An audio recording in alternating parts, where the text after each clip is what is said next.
नमस्कार दोस्तों।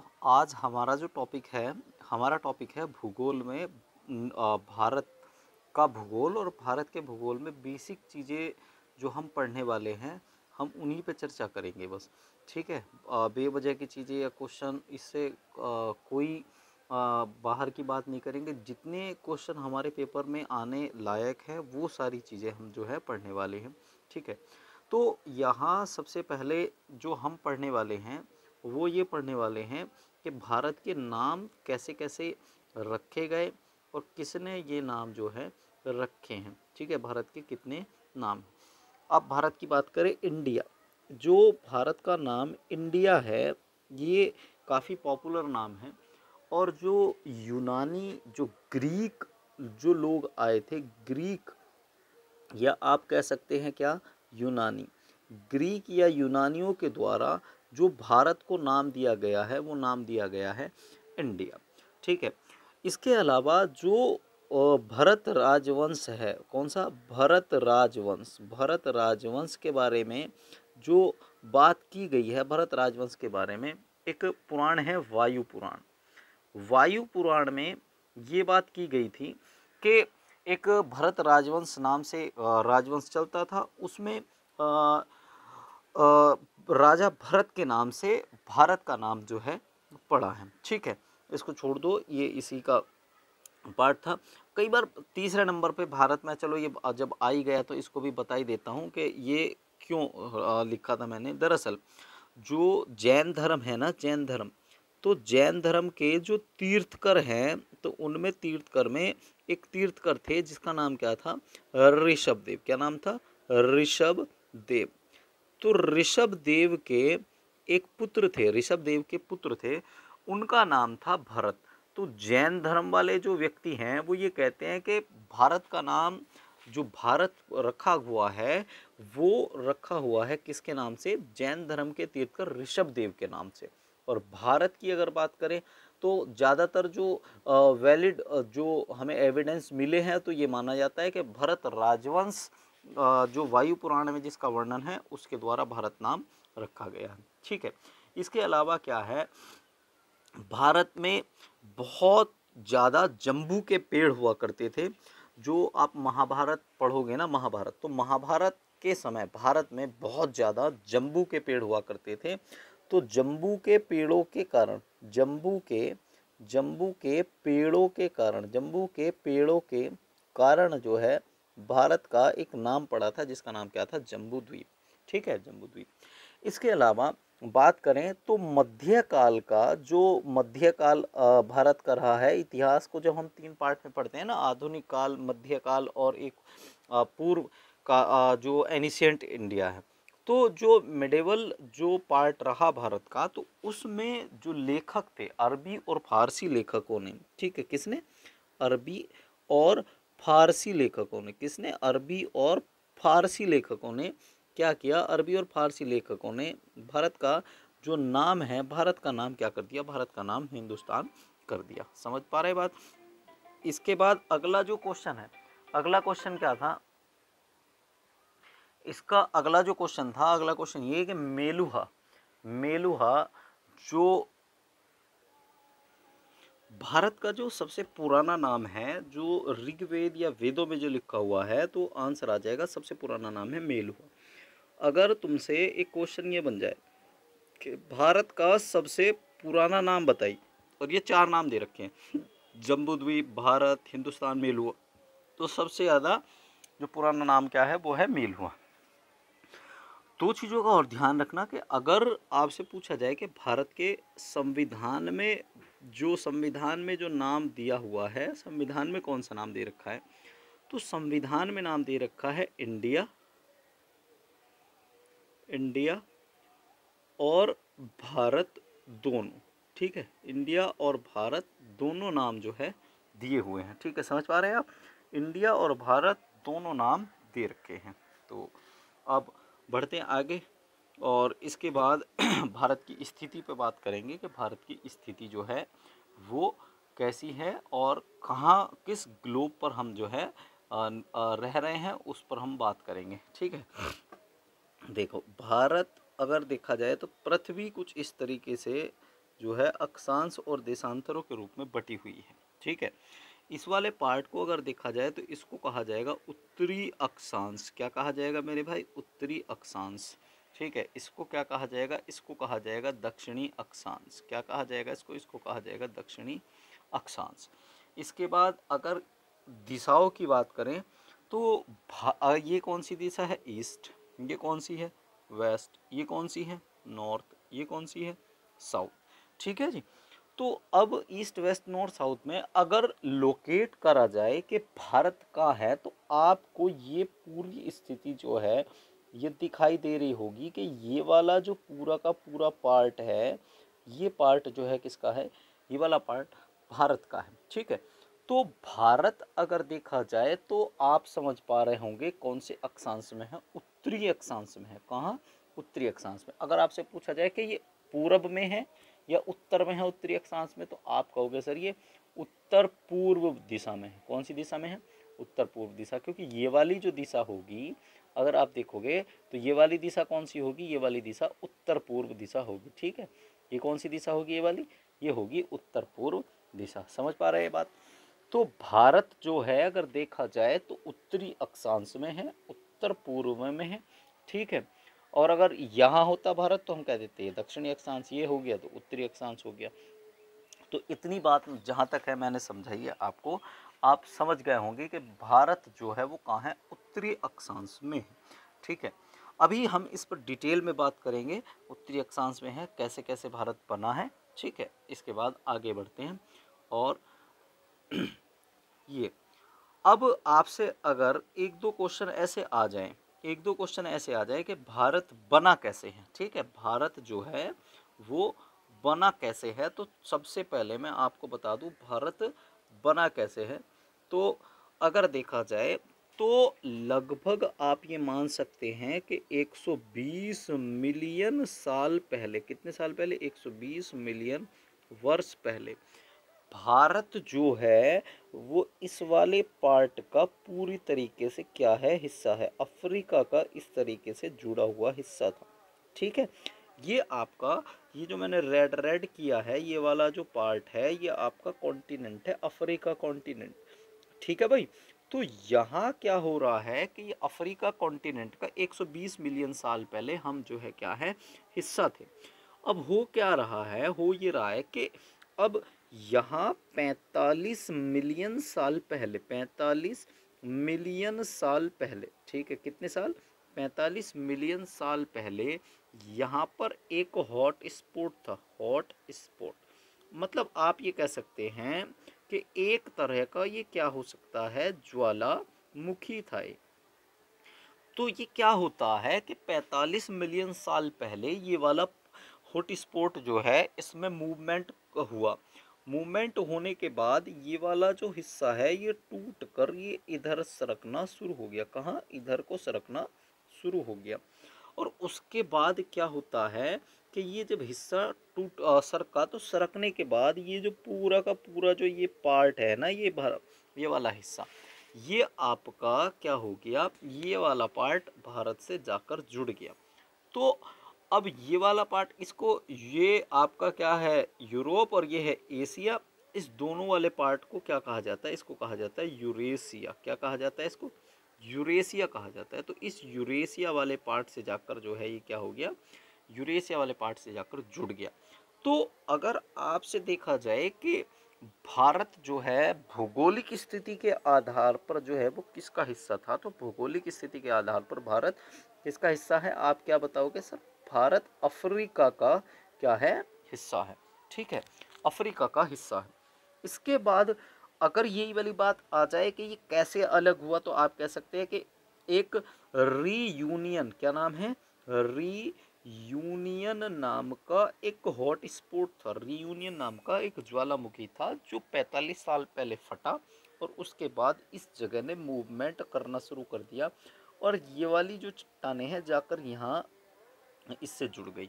इसके बाद ये पार्ट जो है क्या बन गया? भारत का हिस्सा जो है क्या हो गया? बन गया। तो अब आप ये बड़े आराम से कह सकते हैं कि भारत जो है भौगोलिक संरचना के आधार पर, अब भारत पूरा भारत नहीं, प्रायद्वीपीय भारत। अगर आपसे पूछा जाए क्या कि प्रायद्वीपीय भारत भौगोलिक संरचना के आधार पर, किसके, भौगोलिक संरचना के आधार पर, भौगोलिक संरचना के आधार पर, भौगोलिक संरचना के आधार पर किसका हिस्सा है? तो आपके सामने सारी बातें हैं।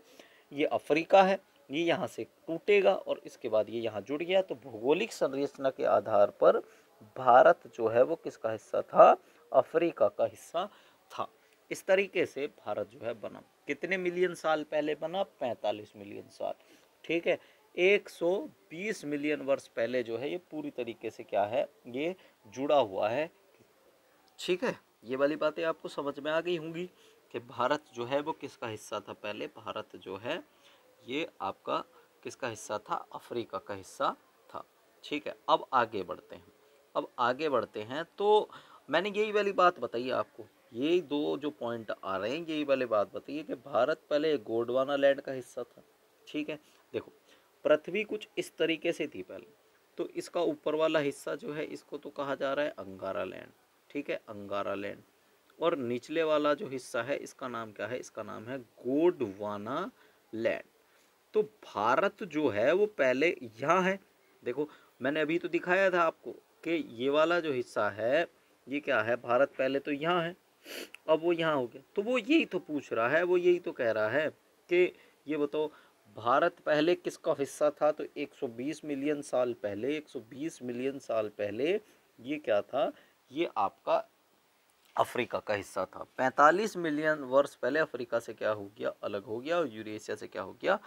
टकरा गया। तो ये वाली बात आपको जहां तक है समझ में आ गई होगी। ठीक है,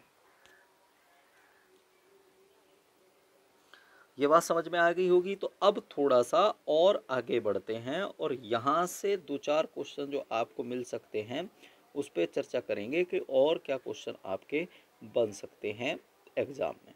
जैसे अब भारत की स्थिति से तो मैंने बताया था उत्तरी अक्षांश में है। ठीक है, अब उत्तरी अक्षांश में है तो इससे दो तीन क्वेश्चन और बन सकते हैं कि भारत का सबसे पूर्वी बिंदु क्या है और वो कितने डिग्री के कोण पर है। पूर्वी बिंदु की बात करें तो 97 degree 25 minute, 97 degree 25 minute east पर एक स्थान है जिसका नाम क्या है? जिसका नाम है किबिथु। क्या नाम है साहब? किबिथु। तो एक स्थान है किबिथु, उस किबिथु नामक स्थान पर जो है ये आपका है। ठीक है, ये वाला जो स्थान है जिसका नाम क्या है? किबिथु। किबिथु। और अगर आपसे पूछा जाए ये है कहाँ पर, तो आपको बड़े आसानी से ये वाला स्टेट दिखाई दे रहा होगा।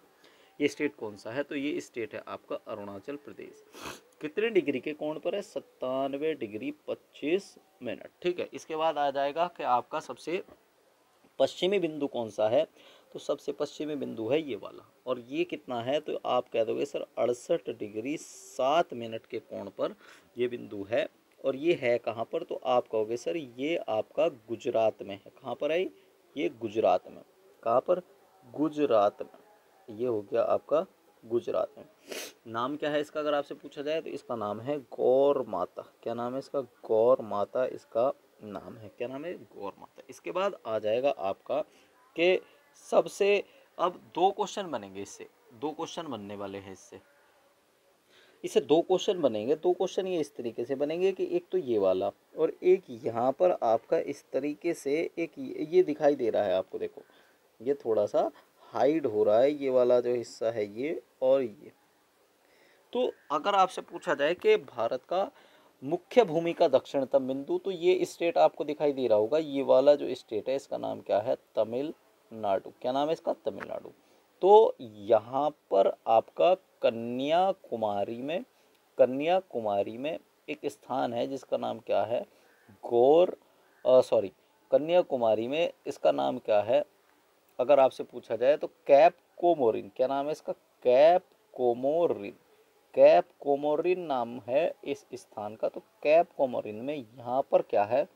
एक आपका स्थान है। ये आ गया आपका भारत का मुख्य भूमि का, ये ध्यान रखना किसका? मुख्य भूमि का दक्षिणतम बिंदु क्या हो गया? Cap Comorin. ऐसे ही आपसे पूछा जाएगा कि सबसे उत्तरी बिंदु क्या है? तो अगर हाँ इसके कोण की बात करें तो कोण होगा इसका 8 डिग्री 4 मिनट, ठीक है, 8 डिग्री 4 मिनट नॉर्थ में है। ऐसे ही आपसे पूछा जाएगा ये वाला हिस्सा, तो ये क्या है, भारत का सबसे उत्तरी बिंदु है। कौन सा बिंदु है, उत्तरी बिंदु, ठीक है भाई, कौन सा बिंदु, उत्तरी बिंदु। और उत्तरी बिंदु से क्वेश्चन क्या बनेगा कि इसका नाम क्या है, इसका नाम है इंदिरा कॉल। क्या नाम है, इंदिरा कॉल है इसका नाम, इंदिरा कॉल। क्या नाम है, इंदिरा कॉल। ये कितने डिग्री के कोण पर है सर, 37 डिग्री 6 मिनट नॉर्थ के क्या है, कोण पर है। ऐसे ही अब आपसे आ जाएगा कि भारत का सबसे ही दक्षिणतम बिंदु कौन सा है, तो सबसे दक्षिणतम बिंदु यहाँ पर आ जाएगा, इसका नाम आ जाएगा इंदिरा पॉइंट। क्या नाम आ जाएगा मेरे भाई, इंदिरा पॉइंट, इंदिरा पॉइंट आ जाएगा इसका नाम, ये हो गया इंदिरा पॉइंट। अगर आपसे पूछा जाए कि जो ये इंदिरा पॉइंट है ये कहाँ पर है, तो आप कहोगे सर ये है आपका ग्रेट निकोबार में। कहाँ पर, ग्रेट निकोबार में। कहाँ पर, ग्रेट निकोबार में। तो मैंने आपको बताया भारत का उत्तरी बिंदु, उत्तरी बिंदु का नाम क्या हो गया, इंदिरा कॉल। भारत का दक्षिणतम बिंदु क्या हो गया, इंदिरा पॉइंट। इसी का दूसरा नाम क्या है, पिगमिलियन पॉइंट भी है। इसका नाम क्या है, पिगमिलियन पॉइंट भी है इसका नाम। क्या नाम है इसका, पिगमिलियन पॉइंट। भारत का पश्चिमतम बिंदु क्या है, तो क्या नाम बताया था मैंने, गौर माता। क्या नाम बताया था इसका, गौर माता। है कहाँ था ये था आपका गुजरात में। कहाँ पर था ये, गुजरात में। ऐसे ही आपका भारत का पूर्वी बिंदु क्या था, तो ये था आपका किबीथू। क्या नाम था इसका, किबीथू। कहाँ पर था ये, अरुणाचल प्रदेश में। जहाँ तक मैंने ये वाली बातें आपको बताई हैं, तो मेरे हिसाब से ये आपको समझ में आ जानी चाहिए थी कि ये क्वेश्चन क्या बनेगा, यही बनेगा कि भारत का पूर्वी बिंदु कौन सा है, पश्चिम बिंदु कौन सा है। तो ये मैंने आपको सारी चीज़ें क्या कर दी हैं, बता दी हैं, ठीक है। इसको ध्यान रखना, ये हो गया, ये हो गया, ये हो गया, ये हो गया। और इससे अगली जो क्लासें आएंगी ऐसा नहीं है कि उसमें क्वेश्चन नहीं आएंगे, तो उसमें जो क्वेश्चन आएंगे तब आप क्वेश्चन करोगे तो तब आपको समझ में आ जाएगा कि हाँ ये क्वेश्चन वहाँ पढ़ा था हमने और इसका आंसर क्या होगा। अब बात करते हैं हम भारत के अक्षांशीय और देशांतरीय विस्तार की, ठीक है। अब बात किसकी कर रहे हैं, भारत के अक्षांशीय और देशांतरीय विस्तार की। भारत का अक्षांशीय देशांतरीय विस्तार अगर आपसे पूछा जाए कुल कितने डिग्री के कोण का है, तो भारत का अक्षांशीय और देशांतरीय विस्तार जो है वो कुल 30 डिग्री का है। कितने डिग्री का है, 30 डिग्री का, ठीक है।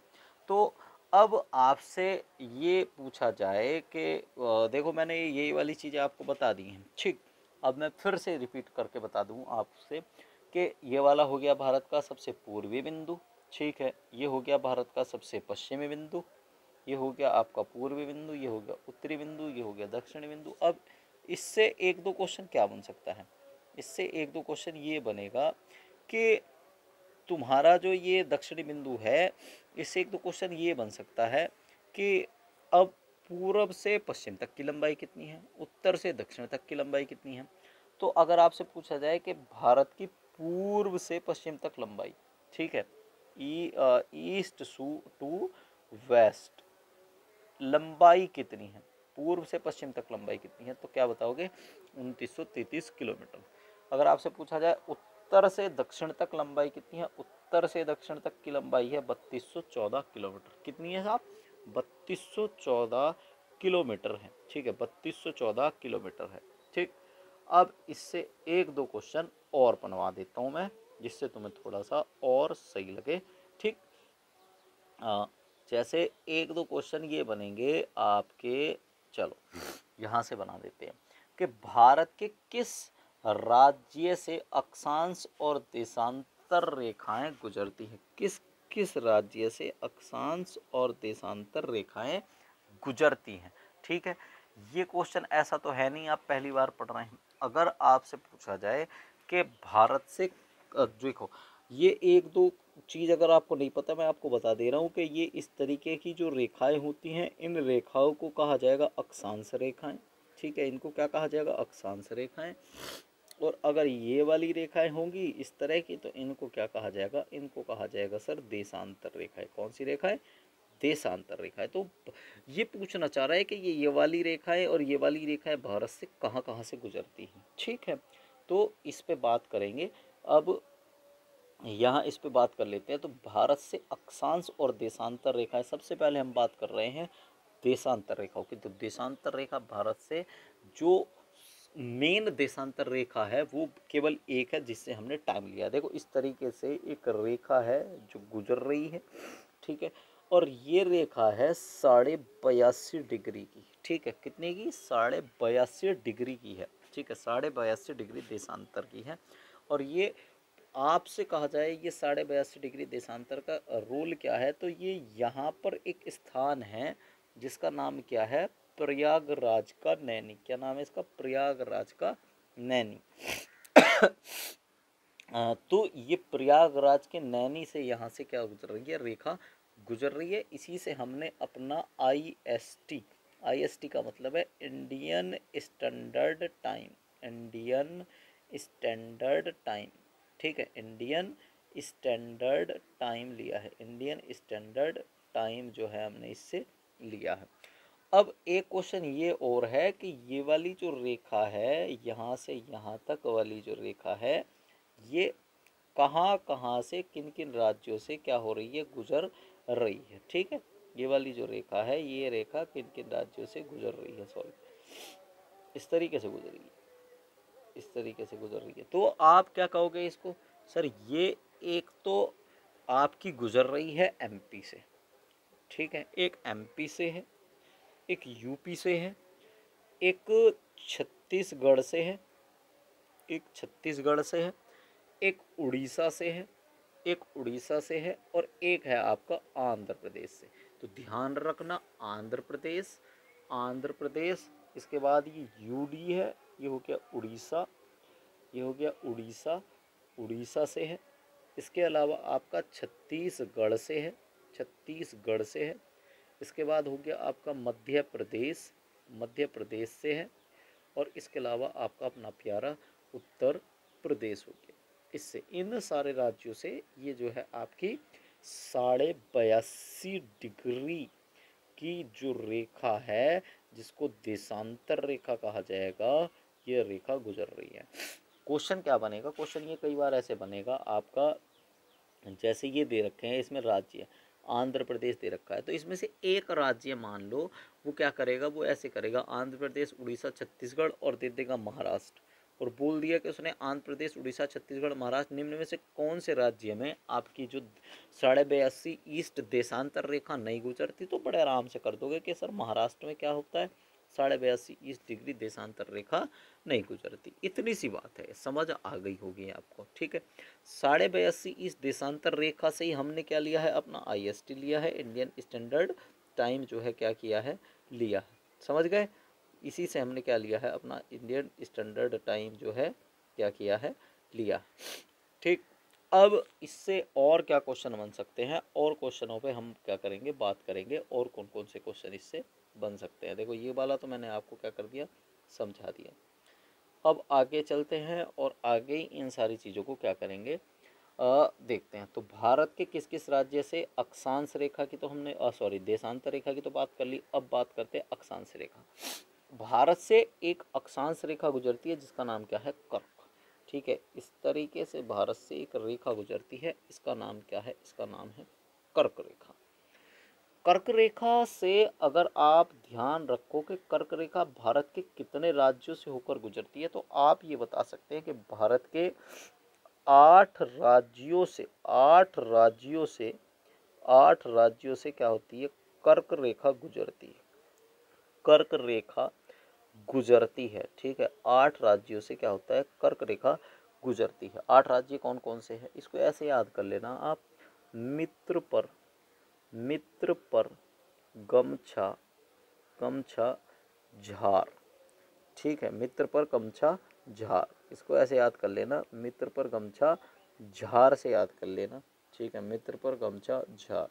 देखो मी से तो हो गया मिजोरम, त्र से हो गया त्रिपुरा, पश्चिम बंगाल, राजस्थान, गुजरात, महाराष्ट्र, छत्तीसगढ़, झारखंड, ठीक है। दोबारा बता दे रहा हूँ, ये हो गया आपका झारखंड, इसके अलावा ये हो गया आपका छत्तीसगढ़, ठीक है। मैं से हो गया ये आपका महाराष्ट्र, इसके अलावा आपका ये हो गया गुजरात, ठीक है, ये क्या हो गया, गुजरात। ये हो गया आपका राजस्थान, क्या हो गया आपका राजस्थान। ठीक, क्या हो गया आपका, सॉरी यार ये तो सब गायब हो गया,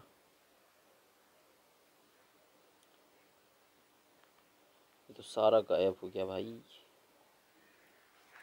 ठीक है, समझ गए। अभी हम बात कर रहे हैं किसकी, 8 राज्यों से गुजरती है मित्र पर गमछा झाड़ इसकी। ठीक है, मिजोरम, त्रिपुरा, पश्चिम बंगाल, राजस्थान, गुजरात, महाराष्ट्र, छत्तीसगढ़ और झारखंड। ठीक है, ये क्या हो गया, झारखंड। इन राज्यों से क्या होती है, गुजरती है। अगर आपसे पूछा जाए कि कौन सी राजधानी के सबसे निकट से, तो आप ध्यान रखना कि रांची, रांची के सबसे निकट से जो है क्या होती है, ये गुजरती है। कई बार ऐसे ही पूछ लेता है कि भारत के किस पड़ोसी देश से कर्क रेखा गुजरती है, तो ध्यान रखना कि ये आपका बांग्लादेश, बांग्लादेश से क्या होती है, बांग्लादेश से भी आपकी जो है ये रेखा गुजरती है। भारत के मध्य से कितने डिग्री की रेखा गुजरती है, अब देखो भारत के किस किस राज्य से कर्क रेखा गुजरती है, तो 8 राज्यों से। ये 8 के 8 राज्य मैंने बता दिए। अब इसी में एक क्वेश्चन ये भी है कि भारत के जो ये क्वेश्चन ये है, भारत के कितने मध्य, भारत के मध्य से कितने डिग्री की रेखा क्या होती है, गुजरती है। तो भारत के मध्य की अगर बात करें कि भारत के मध्य से कितने डिग्री की, तो ये वाली जो रेखा है भारत के मध्य से ही तो गुजर रही है। तो ये आपकी है 23.5 डिग्री। तो कितने डिग्री की है, 23.5 डिग्री की जो कर्क रेखा है, ये क्या होती है, इस तरह का आंसर आपको मिल गया कि भारत की 23.5 डिग्री की कर्क रेखा इससे गुजरती है। भारत के अधिकांश जो है राज्य, अगर आपसे पूछा जाए कि के भारत के अधिकांश राज्य जो है, क्षेत्र, वो कौन सी जलवायु के अंतर्गत आते हैं, तो इधर से भारत में क्या है, मानसून प्रवेश करता है, इधर से भारत में मानसून प्रवेश करता है और यहाँ से मानसून वापस चला जाता है। तो अगर देखा जाए तो भारत के अधिकांश राज्य क्षेत्र मानसूनी जलवायु के अंतर्गत आते हैं। कैसे आते हैं, मानसूनी जलवायु के अंतर्गत आते हैं। भारत की आकृति की बात करें, आकृति कैसी है, तो देखो भारत की आकृति की बात करें तो देखो भारत की आकृति कैसी है, ये इस तरीके से, ठीक है, फिर इस तरीके से, फिर इस तरीके से, ये तो 4 कोण बन रहे हैं ना, तो 4 कोण बन रहे हैं, इस वजह से भारत की आकृति को हम ये कह सकते हैं कि भारत की आकृति कैसी है, चतुष्कोणीय है। कैसी है आकृति भारत की, चतुष्कोणीय है। ठीक है, ये बात क्लियर हो गई कि भारत की आकृति कैसी है, तो भारत की आकृति जी कैसी है, भारत की आकृति चतुष्कोणीय है। ठीक है, भारत की आकृति कैसी है, भारत की आकृति चतुष्कोणीय है। इसके बाद आगे आते हैं कि भारत की जो सीमा की बात आती है कि भारत की जो सीमा है वो किस किस तरह की है। देखो ये वाला जो एरिया है, इस एरिया को हम कहेंगे कि ये भारत की जो पूरी ये है, तो ये तो हो जाएगी कैसी सीमा, ये सीमा हो गई स्थलीय सीमा। ठीक है जी, समझ पा रहे हैं आप। तो ये हो गई भारत की कैसी, स्थलीय सीमा। और अगर इसकी बात करेंगे ये सीमा कैसी है, तो ये सीमा को कह दोगे आप, ये भारत की क्या है, ये है तटीय सीमा। कैसी सीमा है, तटीय सीमा। समझ गए, कैसी सीमा है, ये है आपकी तटीय सीमा। ये सीमा जो है वो कैसी है, तटीय सीमा। और ये ऊपर वाली जो सीमा है ये है। अगर इसी से क्वेश्चन ये बन जाए कि भारत की स्थलीय सीमा की लंबाई कितनी है, तो स्थलीय सीमा की लंबाई है 15,200 किलोमीटर। कितनी है जी, 15,200 किलोमीटर, 15,200 किलोमीटर। तटीय सीमा की अगर बात करेंगे, तटीय सीमा की कितनी है, तो 7,516, सॉरी 7,516.6 किलोमीटर, 7,516.6 किलोमीटर जो है वो क्या है, तटीय सीमा है। क्या है, तटीय सीमा है। अब ऐसे ही आपसे पूछा जाए कि यार इसमें कुछ कन्फ्यूजन है, कि कन्फ्यूजन हो गया क्या, 7,516, हाँ अगर आपसे ये पूछ ले कि जैसे क्वेश्चन दोबारा करते हैं, इसको दोबारा करते हैं कि अगर ये पूछा जाए कि भारत की सीमा रेखा की लंबाई कितनी है, भारत की तट की सीमा रेखा की लंबाई कितनी है, 7,516। और अगर आपसे पूछा जाए कि भारत की जो अन्य, कई बार एक दो क्वेश्चन इस तरीके से भी फंसे हुए हैं कि भारत की स्थलीय सीमा की लंबाई 15,106.7 किलोमीटर है अन्य स्रोतों में। ऐसा क्यों? तो कई अलग अलग किताब हैं, उन्होंने ऐसे दे रखा है, पर ज़्यादातर जो ऑथेंटिक है वो यही है कि स्थलीय सीमा इतनी है और जो जो तटीय सीमा है वो कितनी है, ये है। और एक क्वेश्चन और आ सकता है कि ये कुल सीमा है यार, ये तटीय नहीं है, ये है कुल सीमा, ये कुल सीमा है, ये कुल सीमा है। और तटीय सीमा की अगर बात करेंगे तो तटीय सीमा ये है तटीय सीमा, तटीय सीमा रेखा ये है, तटीय सीमा रेखा है ये, और ये है कुल सीमा। तटीय नहीं है ये, क्या है, ये है कुल, और तटीय है ये। ठीक है, ये हो गया, कुल हो गई ये, और तटीय हो गई ये वाली। ठीक, समझ में आ गई? ये थोड़ा मिस्टेक हो रहा था। हाँ, एक क्वेश्चन ये भी बन सकता है कि सबसे लंबी जो तटीय सीमा है वो भारत के कौन से राज्य की है? तटीय सबसे लंबी जो तटीय सीमा है भारत के कौन से राज्य की है? तो अब सब बता देते हैं कि ये वाला जो हिस्सा है, यहाँ से यहाँ तक का जितना भी जो ये हिस्सा है, ये वाला हिस्सा, ये गुजरात। तो सबसे लंबी सीमा रेखा किसकी है? सबसे लंबी सीमा रेखा गुजरात की है, ये तो सभी बता देंगे। सबसे लंबी जो सीमा रेखा है वो कोई भी किसी से भी पूछोगे तो आपको तुरंत बता देगा कि सबसे लंबी जो सीमा रेखा है वो गुजरात की है। अब क्वेश्चन ये है कि गुजरात की सबसे लंबी सीमा रेखा क्यों है? दरअसल आपसे ये आपका आंसर ये आना चाहिए कि सबसे ज़्यादा क्रीक, सबसे ज़्यादा जो क्रीक है, सबसे ज़्यादा क्रीक गुजरात में है। इसलिए क्या है, सबसे ज़्यादा आपकी जो सीमा रेखा है वो किसकी है, सॉरी, जो तटीय सीमा रेखा है वो किसकी है? गुजरात की है। क्लियर हो गई बात ये? ठीक है, सबसे ज़्यादा जो तटीय सीमा रेखा है वो किसकी है? गुजरात की है। क्लियर? इतनी बात क्लियर हो गई। अब आते हैं कि भारत की कुल जलीय सीमा सर्वाधिक किस राज्य की है? तो देखो, तटीय सीमा और जलीय सीमा में अंतर होता है। ठीक, इस बात का ध्यान रखना कि तटीय सीमा और जलीय सीमा में अंतर होता है। देखो कैसे, देखो अंतर ये है कि बेसिकली ये जो है ये तट है, ये वाला जो हिस्सा है ये क्या है? तट है, और इसका एक भाग मुख्य भूमि से जुड़ा हुआ है, एक भाग मुख्य भूमि से जुड़ा हुआ है, इसलिए इसको तट कहा गया। और अगर इस वाले हिस्से की बात करें, जो ये अंडमान निकोबार है, ये वाला जो हिस्सा है, इसका मुख्य भाग जो है, इसका कोई सा भी भाग मुख्य भूमि से जुड़ा हुआ नहीं है, ये जल के अंदर ही है। तो इसको आप समझ पा रहे होंगे कि जो जलीय सीमा है सबसे ज़्यादा, तो वो तो है अंडमान निकोबार की। ठीक है, और तटीय सीमा रेखा है, तो तटीय सीमा रेखा है सबसे लंबी गुजरात की। क्लियर है इतनी बात? इसके बाद, हाँ, ये तो हो गए भारत की सीमा से क्वेश्चन। ऐसे ही आपसे क्वेश्चन और आ सकता है कि भारत का कुल भौगोलिक जो क्षेत्रफल है वो कितना है? तो भारत का कुल भौगोलिक क्षेत्रफल 32.8 लाख वर्ग किलोमीटर, 32.8 लाख वर्ग किलोमीटर है। ठीक है, भारत का जो भौगोलिक क्षेत्रफल है। ऐसे ही मैदान की अगर बात करेंगे, मैदान आपका 43.3% है। भारत में मैदान कितने हैं? मान लो आप 100% है भारत, तो 100% में से आपका 43.3% जो है वो क्या है? मैदान है। पठार की अगर बात करेंगे तो 27.7% जो है वो क्या है? पठार है। पहाड़ी की बात करेंगे तो 18.6% जो है वो पहाड़ी है, और बाकी आपका जो शेष है 10.7% जो है वो क्या है? पर्वत है। ठीक है, पहाड़ और पर्वत की अगर मैं बात करूं तो इन दोनों में डिफरेंस है। पहाड़ कुछ इस तरीके से होगा और पर्वत कुछ इस तरीके से होगा।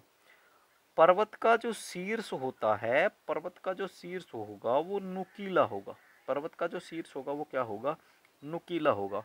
और पहाड़ का जो शीर्ष है वो नुकीला नहीं होता। पहाड़ की जो ऊंचाई है वो क्या होती है? कम। और पर्वत की जो ऊंचाई है वो क्या होती है? ज्यादा। ठीक है, ये पहाड़ की ऊंचाई क्या होगी? कम, और पर्वत की जो ऊंचाई होगी वो क्या होगी?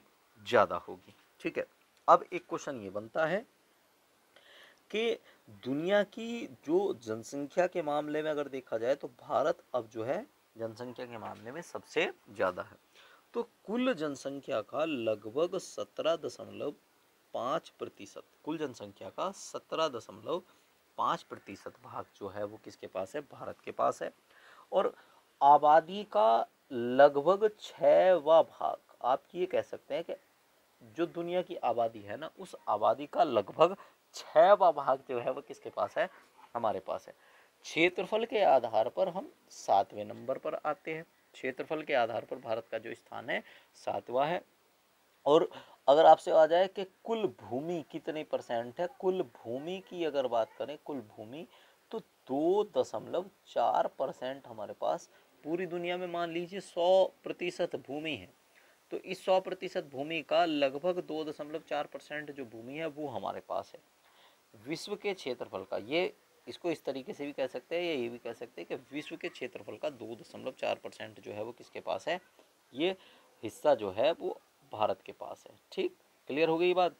आगे बढ़ते हैं। अब भारत के पड़ोसी देशों के बारे में और बात कर लेते हैं कि भारत के पड़ोसी देशों की जो संख्या है वो कितनी है। भारत के पड़ोसी देशों की जो संख्या है वो कितनी है, तो भारत के पड़ोसी देशों की संख्या है 7। भारत के पड़ोसी देशों की संख्या कितनी है, 7। भारत के पड़ोसी देश कौन कौन से हैं, पाकिस्तान, अफगानिस्तान, चीन, नेपाल, भूटान, म्यांमार और बांग्लादेश। देखो श्रीलंका हमारा निकटतम तो देश है पर पड़ोसी देश नहीं है। उसका एक कारण है कि पड़ोसी उसको माना जाता है जिसकी मुख्य भूमि हमसे जुड़ रही हो। तो श्रीलंका और यहाँ इधर के साइड में आपका जो एक छोटा सा देश है जिसका नाम क्या है, जिसका नाम है मालदीव। ठीक है, श्रीलंका और मालदीव जो है वो हमारे निकटतम तो देश है पर पड़ोसी नहीं है। ये वाली चीज़ आप ध्यान रखना। ठीक है भाई, ये वाली चीज़ क्या करना, आप ध्यान रखना। तो भारत के पड़ोसी देशों की संख्या कितनी है, 7 है। सबसे ज़्यादा जो हमारी सीमा जुड़ती है वो बांग्लादेश से, उसके बाद हमारी चीन से जुड़ती है, फिर पाकिस्तान से, उसके बाद नेपाल से, उसके बाद आपकी जो जुड़ती है वो जुड़ती है म्यांमार से और उसके बाद भूटान और फिर आपका अफगानिस्तान। इस तरीके से हमारी जो है सीमा रेखा क्या होती है, जुड़ती है। क्लियर, समझ। अब हम यहाँ तक आज की क्लास को यहीं रोकेंगे और कल जो पढ़ेंगे हम, और कल अगली जो क्लास होगी ज्योग्राफी क्लास 2 के नाम से होगी वो, और उसमें हम भारत के किसी एक पड़ोसी देश को पढ़ेंगे कि भारत का पड़ोसी देश, उसके बारे में जितनी डिटेल होगी करंट सहित सब कुछ उसमें हम क्या कर लेंगे, पढ़ लेंगे उसको। ठीक है भाई, तो ये मैंने आपको बता दी है कि भारत के पड़ोसी देशों की जो सीमा की लंबाई है वो कितनी है, पड़ोसी देशों की जो सीमा की लंबाई है वो क्या है। पड़ोसी देशों की सीमा की लंबाई है भैया आपकी ऐसे, सबसे ज़्यादा बांग्लादेश, ठीक है, नंबर 1, नंबर 2 पर चीन, नंबर 3 पर पाकिस्तान, नंबर 4 पर नेपाल, 5 पर म्यांमार, 6 पर भूटान और 7 पर आपका अफगानिस्तान। ठीक है जी, ये इस तरीके से है। तो इसको आप ध्यान रखना कि ये भारत के पड़ोसी देशों की बात हो गई। अब इससे ज़्यादा और आप लंबी क्लास हो जाएगी तो तुम भी बोर होने लगोगे। इसके अलावा नहीं तो ऐसा तो कुछ नहीं है